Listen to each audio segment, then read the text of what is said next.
মতভিন্নতা দেখা দিতেই পারে, ঠিক না? ঘরের মধ্যে দুই ভাইয়ের মধ্যে তো মিল মহব্বত হয় না, ঠিক না? ভাগাভাগিতে বনে না।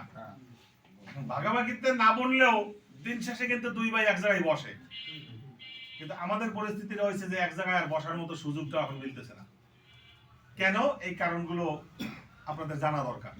এখানে যারা আছেন ম্যাক্সিমামই দায়িত্বশীল, জানা দরকার। আগে একটা কথা বলে নেই যে আমরা এক বাক্সে এক প্রতীকে নির্বাচন করার জন্য প্রতিজ্ঞাবদ্ধ ছিলাম এবং সেভাবেই আমরা মাঠে ময়দানে কথা বলছি। বিশেষ করে আমি যতগুলো নির্বাচনী প্রোগ্রাম করছি, আপনারা তো আমার সাথে ছিলেন, আমি প্রত্যেকটা প্রোগ্রামেই কিন্তু আগে অন্যদের কথা বলছি, এরপর আমার নিজের কথা বলছি, ঠিক না? কারণ আমার মধ্যে কোনো নেফাকি ছিল না, এখনো নাই, আলহামদুলিল্লাহ। এবং আপনারাও বিশ্বাস করি সবাই এই মানুষের লালন করছেন যে সংগঠন যেহেতু সিদ্ধান্ত দিচ্ছে, আমাদের সাহেব বিশ্বাস চরমনাই যখন বলছেন যে ওয়ান বক্স পলিসিতে নির্বাচন হবে, আমরা ঐক্যবদ্ধভাবে নির্বাচন করব, বাস আমরাও এই মানসিকতার উপরে ছিলাম। আর বিশ্বাস করে অন্য সংগঠন যারা আছেন তারাও এই মানসিকতায় লালন করতেন।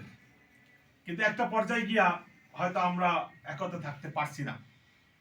এখন আমার সংগঠন এটা অবশ্যই আমার কাছে অগ্রাধিকার, নাকি?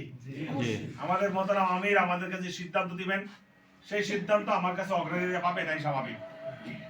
এখন সেই সিদ্ধান্ত কি যে আগামী নির্বাচন ইসলামী আন্দোলন বাংলাদেশের হাত পাকা প্রতীক নিয়ে আমরা আলাদাভাবে করবো ইনশাআল্লাহ।